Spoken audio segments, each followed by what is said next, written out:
Antara percaya nggak percaya Nabi Muhammad SAW. Bayangkan, ya, tidak pernah terbesit sama sekali sebelumnya bahwa Nabi SAW ini akan menjadi seorang nabi.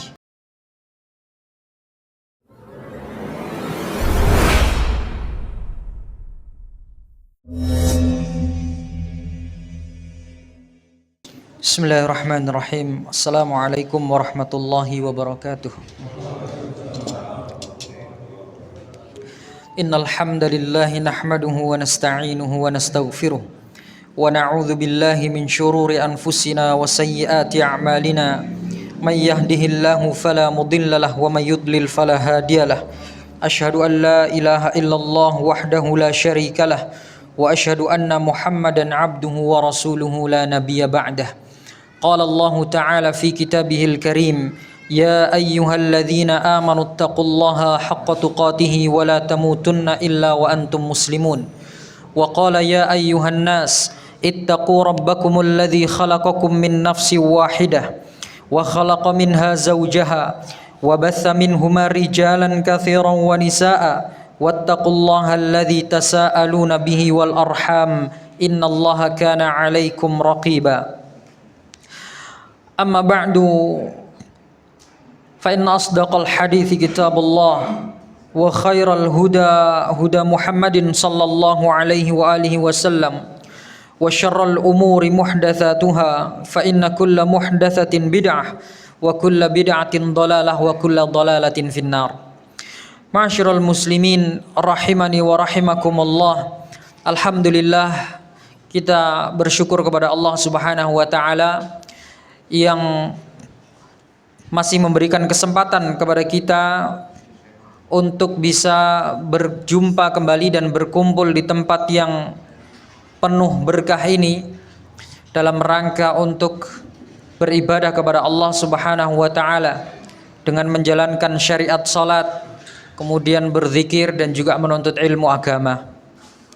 Pada kesempatan malam yang berbahagia ini kita akan melanjutkan kajian kita tentang sirah atau sejarah perjalanan kehidupan Nabi Muhammad sallallahu alaihi wasallam. Dan pada kesempatan yang terakhir pembahasan kita sudah sampai pada pembahasan tentang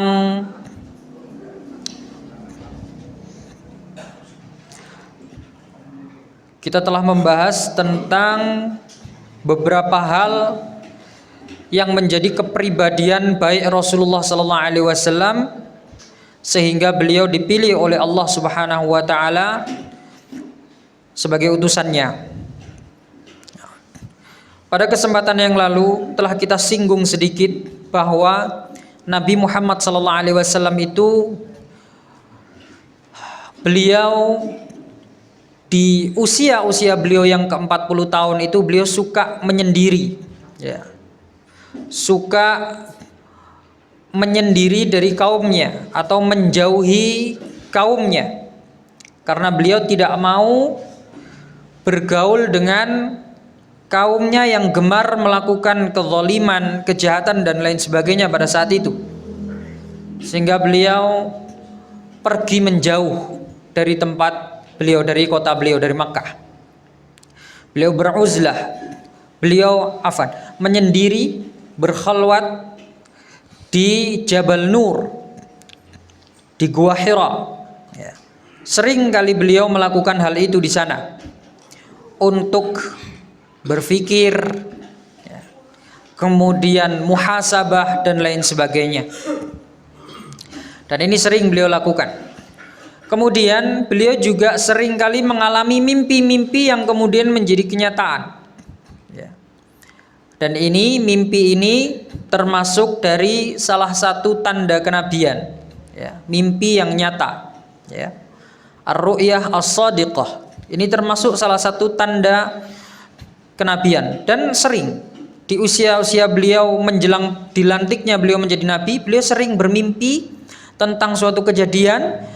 Ternyata mimpi beliau itu betul-betul terjadi. Keesokan harinya apa yang beliau mimpikan itu benar-benar kejadian. Dan ini memang dibikin oleh Allah Subhanahu wa taala seperti itu sebagai tanda kenabian. Nah, Jemaah yang dirahmati Allah Subhanahu wa taala. Setelah Nabi Shallallahu alaihi wasallam menjalani masa khalwah beliau selama beberapa tahun, ya. Pada saat beliau umur 40 tahun, ya, ketika itu terjadi pada bulan Ramadan. Pada bulan Ramadan, beliau melakukan kebiasaan beliau menyendiri di Gua Hira. Hari pertama beliau di sana, hari kedua di sana, dan hari-hari yang beliau lalui pada saat itu sama seperti hari-hari sebelumnya. Tidak ada kejadian-kejadian aneh apapun yang beliau alami. Sampai datanglah malam ke-27. 26 hari selama bulan Ramadan beliau menyendiri di Gua Hira, tidak terjadi apa-apa. Malam-malamnya seperti malam-malam yang biasa telah beliau lalui ketika beliau menyendiri di Gua Hira.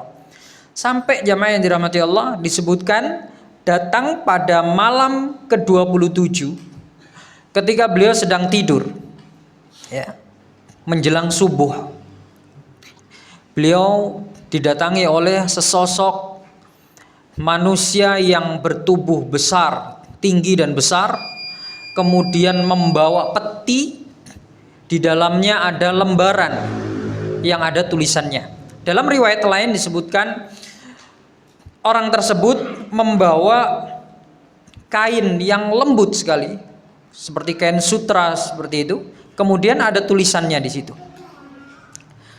Nah, Nabi Muhammad SAW tentu terkejut dengan hal ini, karena selama berbulan-bulan, bahkan mungkin jalan beberapa tahun beliau melakukan khalwat sendiri di Gua Hira itu tidak pernah ada seorang pun yang datang ke situ kecuali beliau.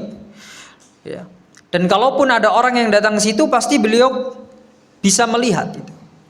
Kelihatan dari tempat beliau, karena Gua Hira itu bukan suatu gua yang dalam sekali untuk masuk ke sana, enggak. Hanya seperti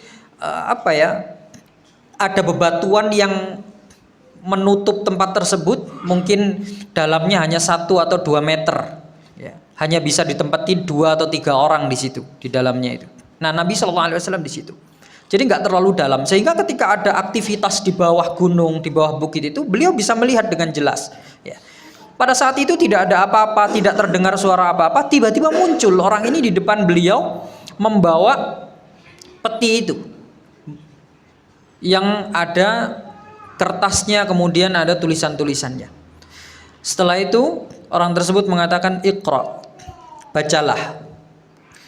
Nabi Muhammad SAW pada saat itu dalam kondisi yang tegang, kaget. Tiba-tiba ada orang datang suruh membaca lembaran yang ada di hadapannya. Iqra. Maka kata Nabi, ma ana biqari, aku nggak bisa baca gitu. Aku nggak bisa baca.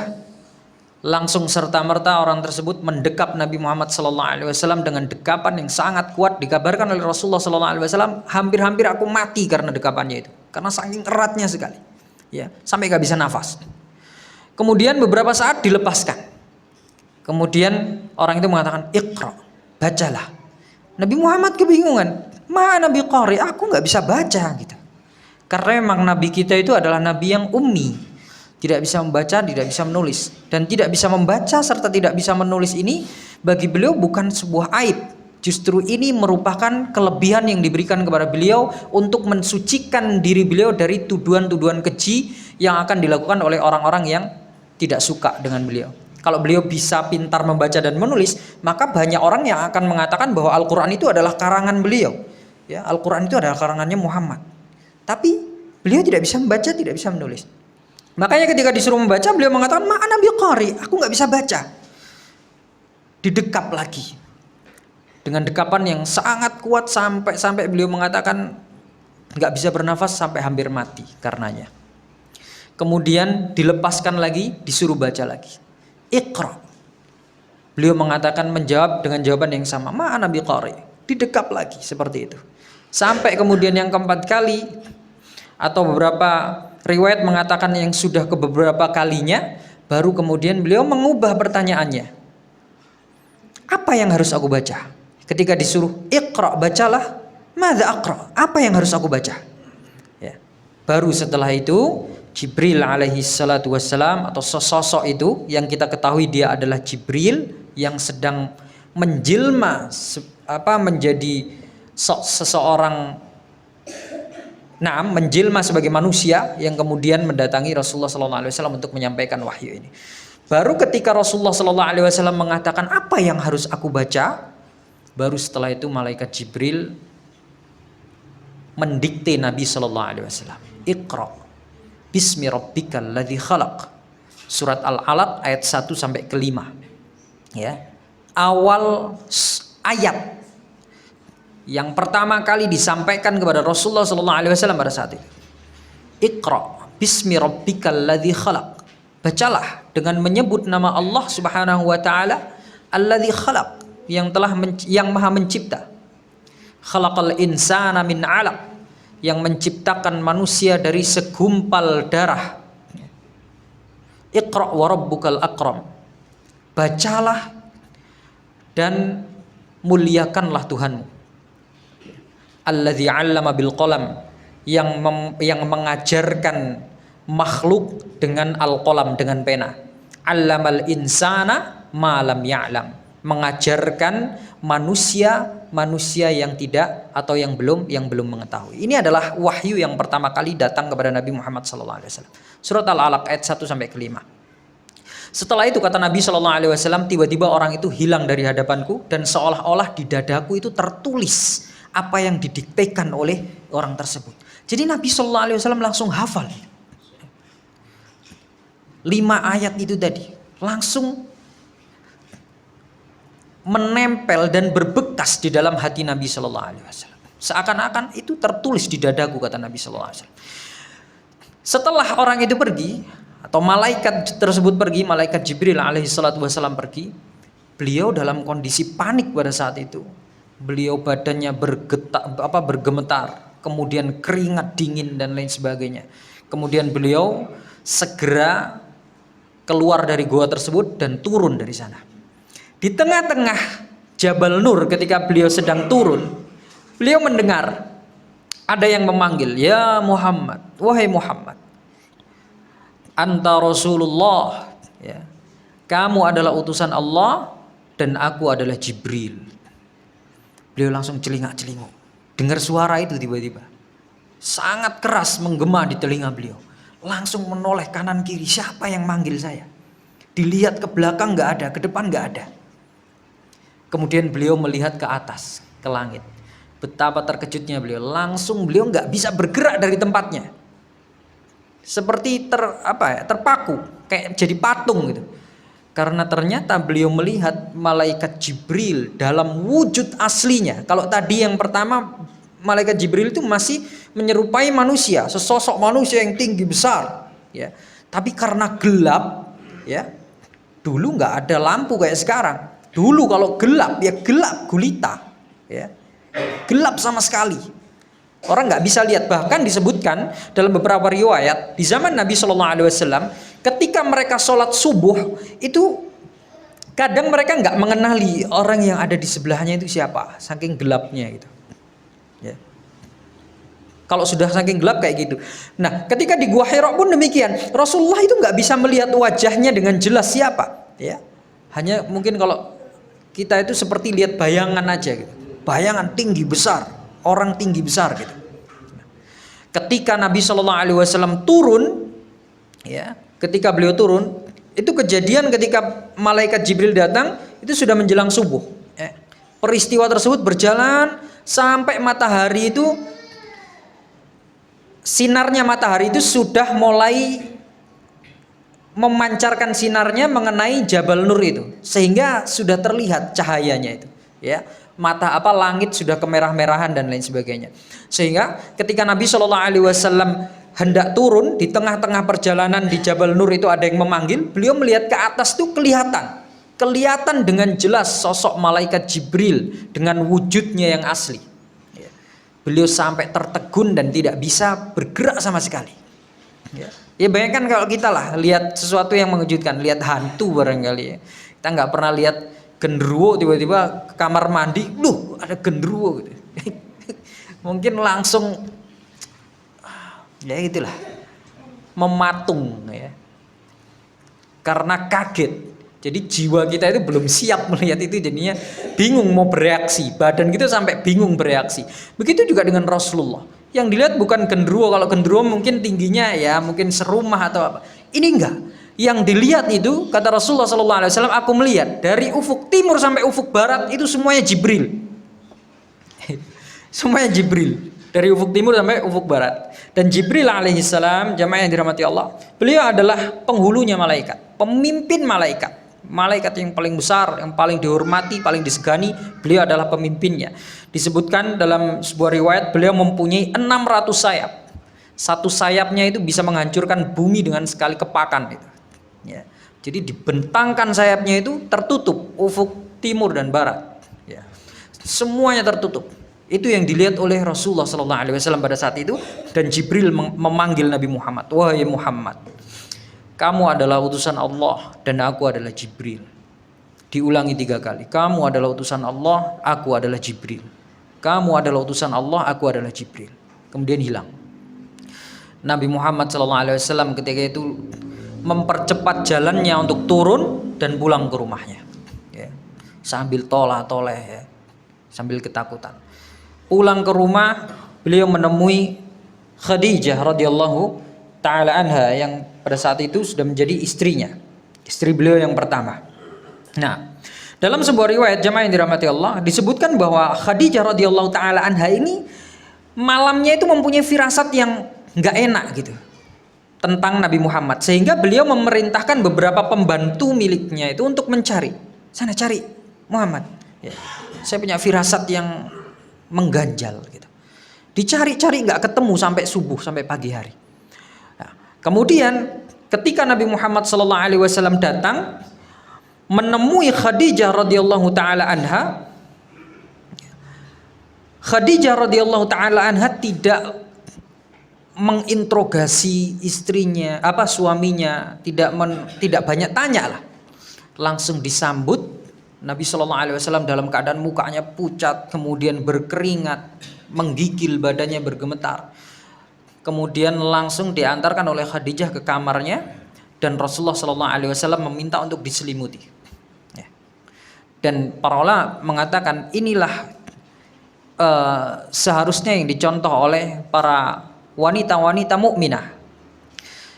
Demikianlah seharusnya istri-istri kaum muslimin bertindak, wanita-wanita muslimah itu bertindak. Ketika suaminya baru pulang itu dilayani dulu, ya. Salim dulu, cium tangan dulu, dan lain, cium keningnya dulu dan lain sebagainya. Jangan langsung diinterogasi. Ya. Baru datang, aku ate blonjo. Baru datang, keringatnya masih belum kering. Masih capek, masih pegel-pegel, ya dipijeti dulu, ya. Jangan langsung dicecar dengan berbagai macam pertanyaan. Telat pulang ini, dari mana aja? Ya. Dia nggak tahu, suaminya barangkali di jalan itu macet, di jalan itu ada sesuatu hal yang membuat dia kemudian terlambat pulang, atau kadang suami itu berusaha untuk meredam dirinya, di luar ada hal-hal yang membuat dia emosi dan lain sebagainya, capek kerjaan, belum lagi teman koleganya mungkin bermasalah dengan dirinya. Dia itu kadang suami itu meredam, laki-laki itu meredam perasaannya, meredam kekesalannya, emosinya itu di luar, nggak mau dibawa masuk ke rumah gitu. Dia tinggalkan emosinya di balik pintu rumah supaya ketika dia masuk ke dalam rumah, keluarganya tidak menjadi pelampiasan. Ya. Maka para istri, para wanita muslimah hendaknya sadar akan hal ini. Jangan kemudian dipancing-pancing. Suami sudah capek, dia berusaha menahan emosi, di luar banyak masalah. Ya. Ketika masuk pulang ke rumah, dia berharap mendapatkan sambutan yang hangat dari keluarganya. Alih-alih dapat mendapatkan sambutan yang hangat, malah dicecar dengan berbagai macam pertanyaan. Dari mana aja kamu? Kamu jangan-jangan main belakang lagi, dan lain sebagainya. Akhirnya yang tadinya sudah bertekad supaya tidak marah, menahan emosi, akhirnya ngamuk bisa. Wah, aku ini megai kesel. rame, rumah tangga jadi hancur gitu. Ya. Jadi seperti itu. Disambut. Kita mencontoh, kita lihat. Jadi kita belajar sejarah-sejarah seperti ini supaya kita bisa bukan hanya mengetahui kisah saja, tapi kita berusaha mengambil hikmah-hikmah di balik kisah tersebut. Ya Khadijah radhiyallahu taala anha, walaupun beliau malamnya cemas, apa yang terjadi kepada Nabi, kepada suaminya ini kok nggak pulang-pulang. Tapi ketika pulang melihat suaminya dalam kondisi seperti itu, beliau nggak langsung mencecar dengan berbagai macam pertanyaan, enggak. Diantarkan dulu ke kamar, ya, diselimuti, ya. Setelah itu ditenangkan, baru ditanya, Anda dari mana tadi malam? Ya, saya memerintahkan beberapa pembantu untuk mencari Anda, tapi tidak ketemu. Gitu.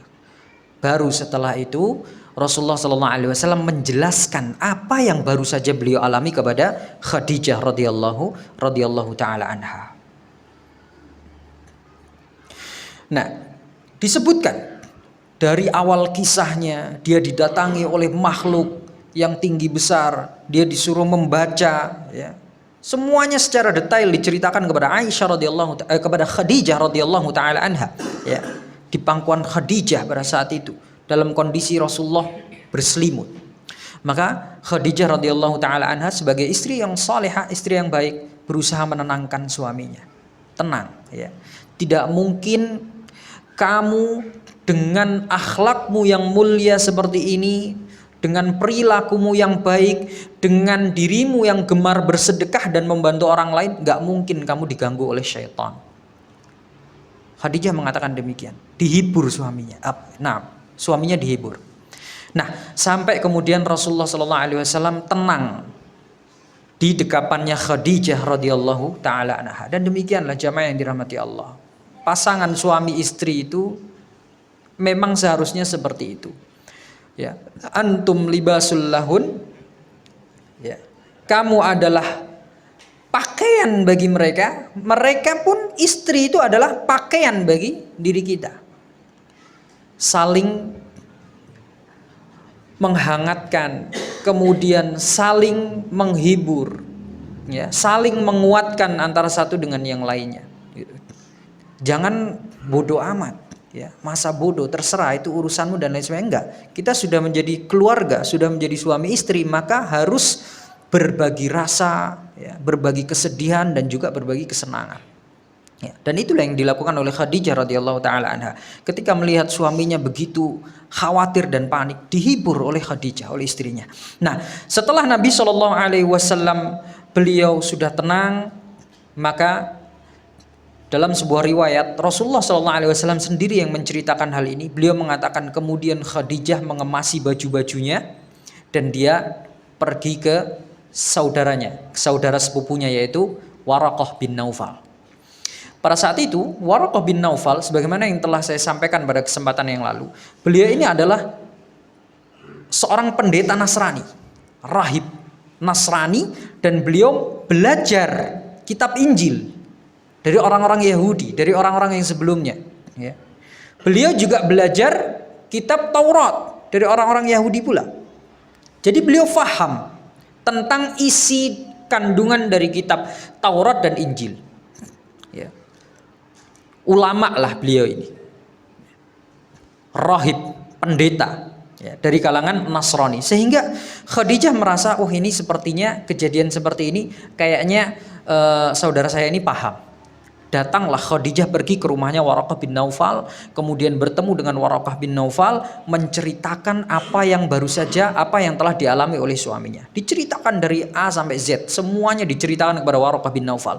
Waraqah bin Naufal setiap kali mendengar untaian kisah yang disampaikan oleh Khadijah tentang suaminya itu, beliau tercengang. Karena beliau faham, ya. Beliau berusaha mencocokkan berita yang disampaikan oleh Khadijah ini dengan apa yang telah beliau pelajari dalam kitab Injil itu. Sehingga ketika Khadijah radhiyallahu taala anha selesai menceritakan kisahnya, langsung Waraqah mengatakan Qudusun Qudus, ya. Memuji Allah Subhanahu wa taala. Kalau bahasa kita itu Masya Allah gitu. Qudusun, Qudusun, kata Waraqah bin Naufal. Walladzi nafsu Waraqah biyadih, demi zat yang jiwanya Waraqah ini berada di genggamannya, maksudnya demi Allah, ya. Lain kunti sadaqtani ya Khadijah laqad ja'ahun namusul akbar alladzi kana ya'ti Musa. Demi Allah wahai Khadijah, kalau seandainya apa yang kamu kisahkan kepadaku ini benar, maka berarti yang datang menemui Muhammad kemarin malam itu adalah an-namusul akbar, namus yang besar, ya.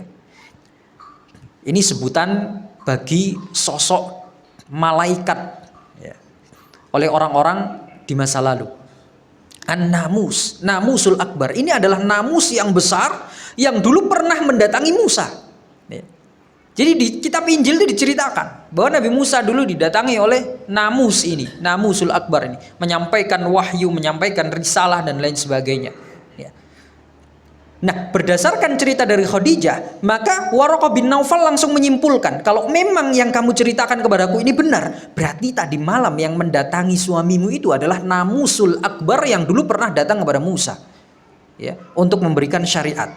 Dan kalau memang itu benar, kata Waraqah bin Naufal, wa innahu lanabiyyu hadhil ummah, berarti suamimu itu adalah nabinya umat ini.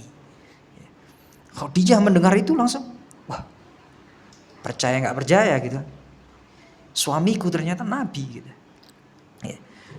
Faquli lahu falyuthbit, maka sampaikan kepadanya untuk mengokohkan jiwanya, untuk teguh, sabar. Ya. Karena Waraqah bin Naufal faham betul, orang kalau sudah didatangi namus ini, diberikan syariat, pasti menerima konsekuensi-konsekuensi yang berat nantinya.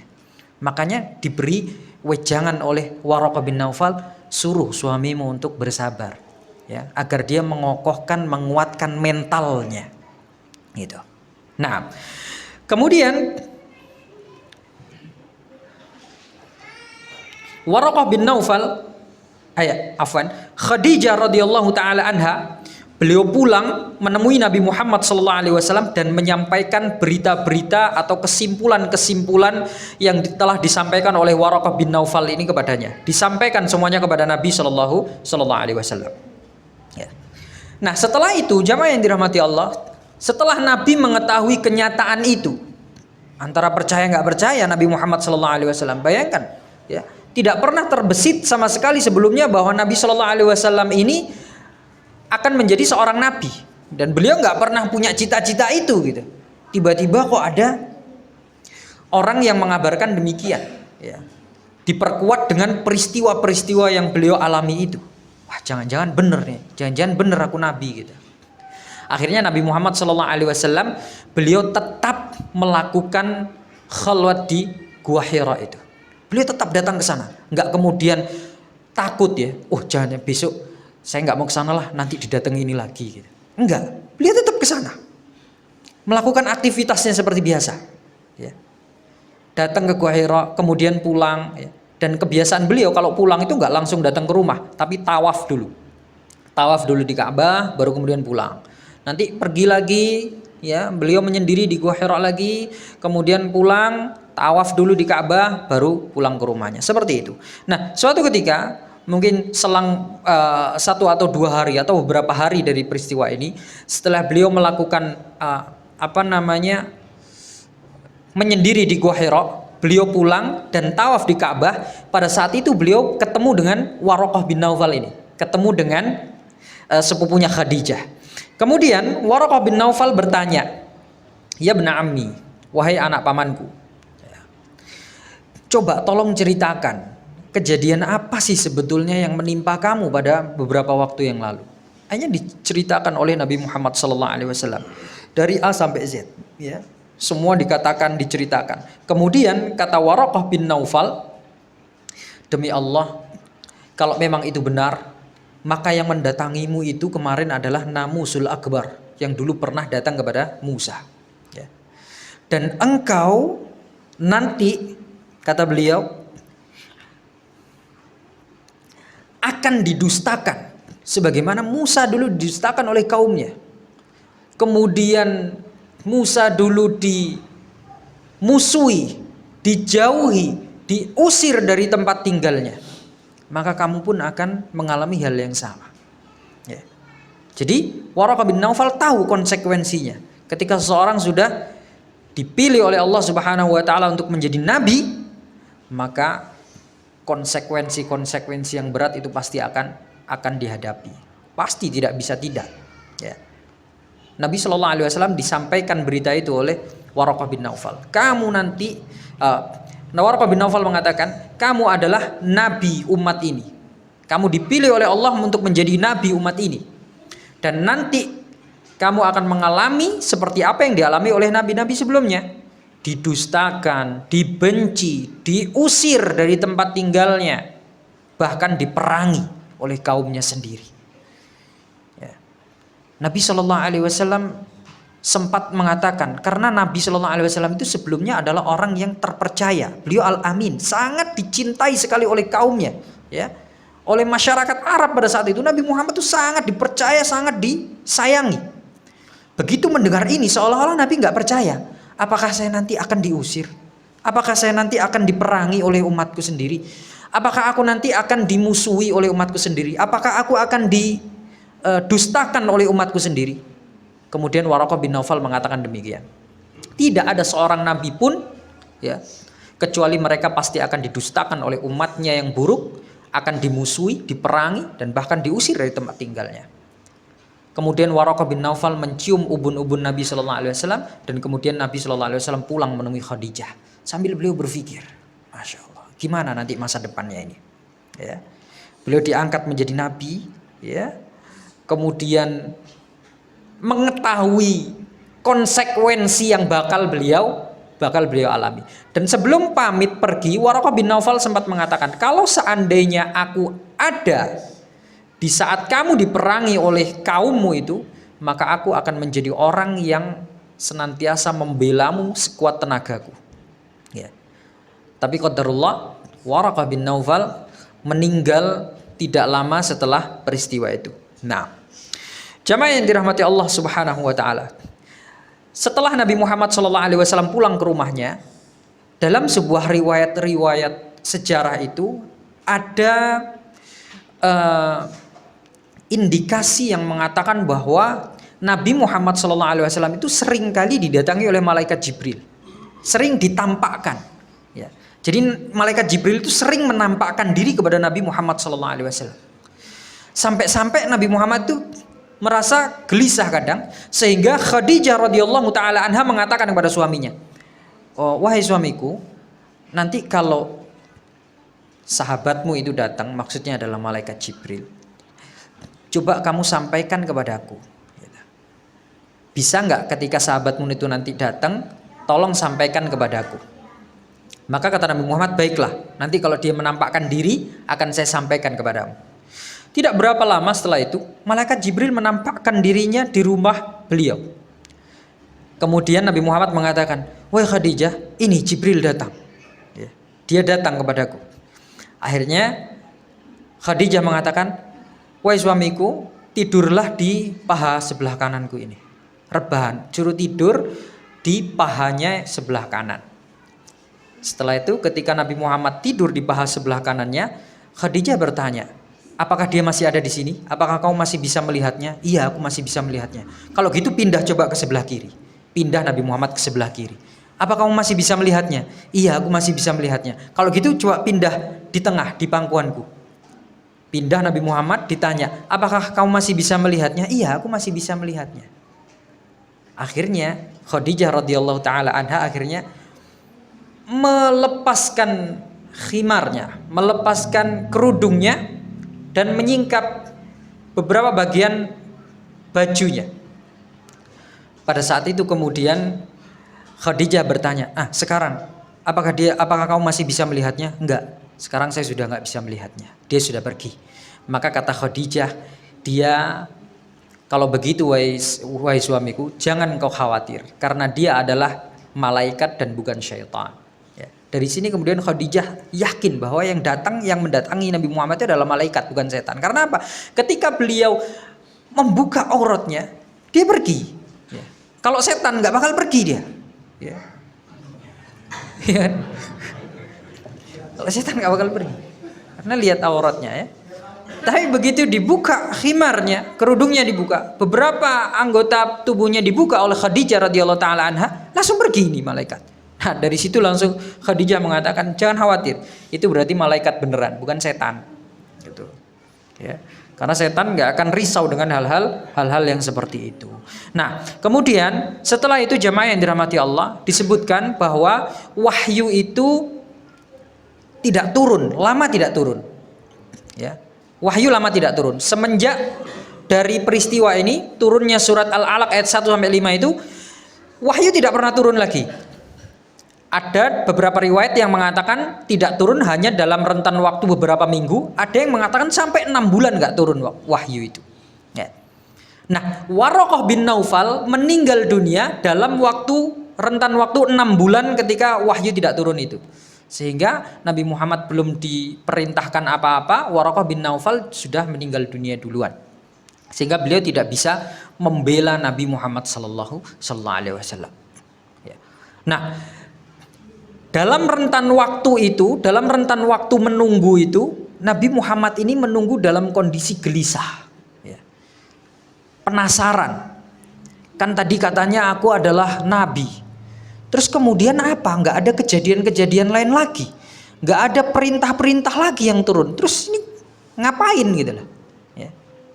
Sampai Nabi itu bolak-balik ke Jabal Nur, ke tempat beliau pertama kali mendapatkan wahyu itu, berharap ada tanda-tanda berikutnya gitu.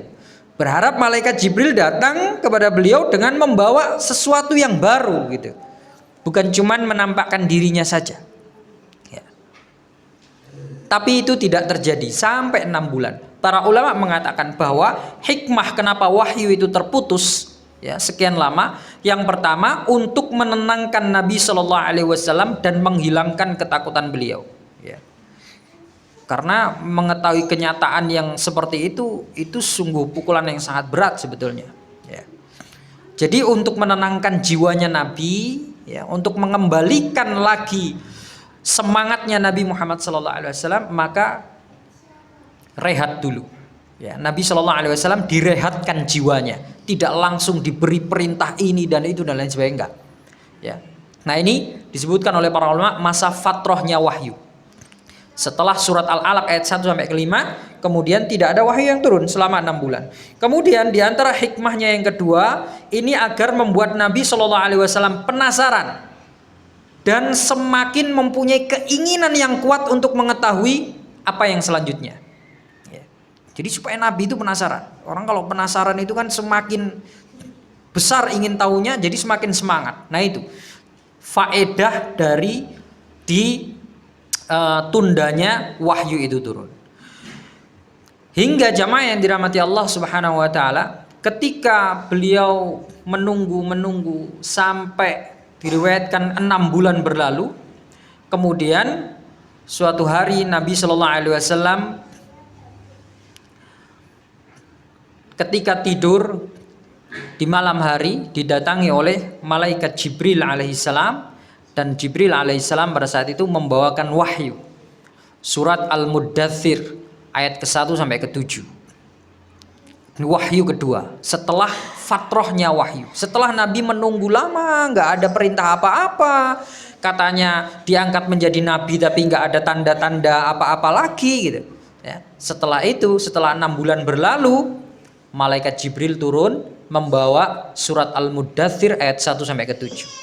Ya ayyuhal muddathir, wahai orang-orang yang berselimut ya, qum fa'anzir, berdirilah engkau dan berilah peringatan. Ya.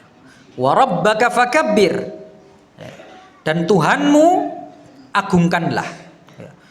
Wa thiyabaka fatahhir, dan bersihkanlah pakaianmu. Ya. Wa rujza fahjur, dan tinggalkanlah segala perbuatan-perbuatan yang keji.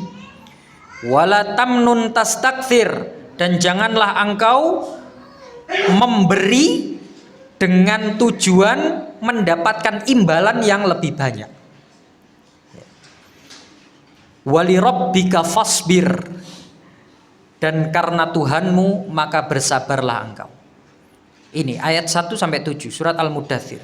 Ada beberapa pesan yang disampaikan oleh Allah Subhanahu wa taala kepada Nabi Muhammad sallallahu alaihi wasallam. Yang pertama adalah beliau disuruh bangkit, ya, memberikan peringatan kepada manusia. Ini perintah agar semangat. Jangan enak-enakan tidur. Kamu ini sudah dilantik menjadi nabi. Jangan kemudian enak-enakan tidur begitu saja.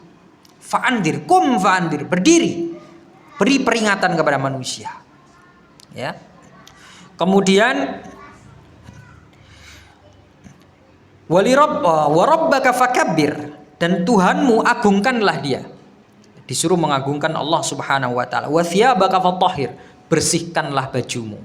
Sucikanlah bajumu. Sucikan ini ada dua makna. Suci dari najis dan suci dari harta-harta yang haram. Ya.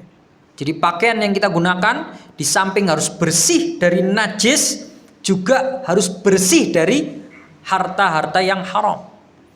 Bukan hanya pakaian saja, makanan pun demikian.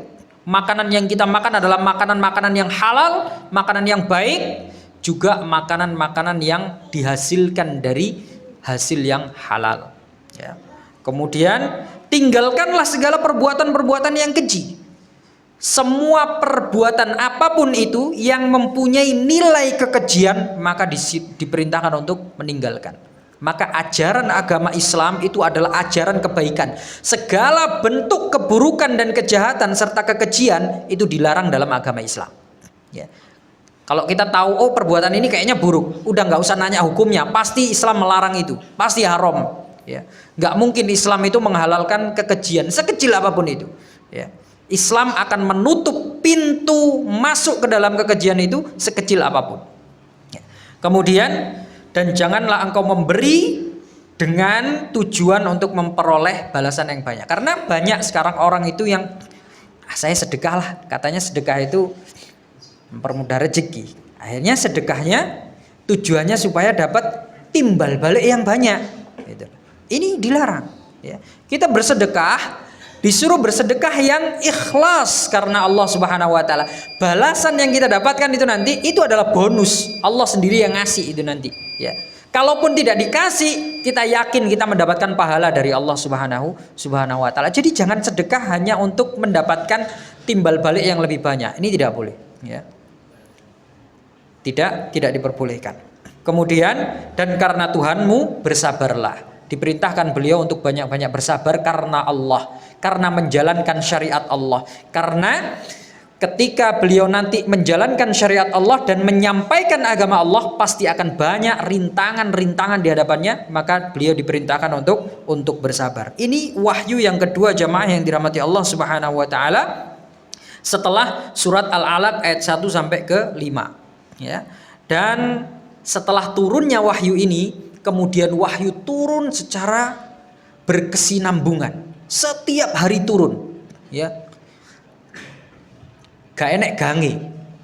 Besoknya turun surat Al-Muzammil, besoknya turun surat Ad-Duha, besoknya turun surat Al-Bayyinah kalau saya tidak salah. Akan kita bahas pada kesempatan yang akan datang biidznillah taala. Karena waktunya sudah habis. Nah, demikianlah apa yang bisa saya sampaikan sedikit tentang kisah perjalanan bagaimana Nabi Muhammad SAW itu dilantik menjadi nabi, ya, pada usia beliau yang ke-40 tahun. Peristiwa-peristiwa tersebut bisa kita jumpai dalam kitab-kitab sejarah, ya.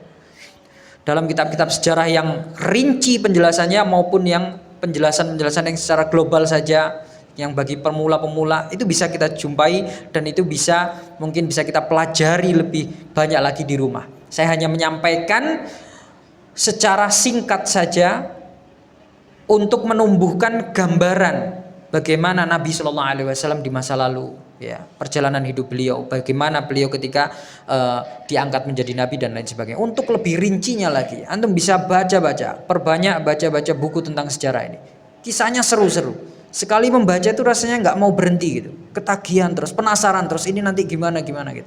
dan seterusnya. Nah, barakallahu fikum, itu kiranya apa yang bisa saya sampaikan pada kesempatan yang berbahagia ini. Kurang lebihnya saya mohon maaf. Insyaallah kita akan lanjutkan pada kesempatan yang akan datang. Pada kesempatan yang akan datang insya Allah kita akan membahas tentang dakwah secara sembunyi-sembunyi dan melanjutkan sedikit kisah ini. Barakallahu fikum. Kita akhiri sampai di sini. Kita tutup dengan doa kafaratul majlis. Subhanakallahumma bihamdika asyhadu an la ilaha illa anta astaghfiruka wa atubu ilaik. Wassalamualaikum warahmatullahi wabarakatuh.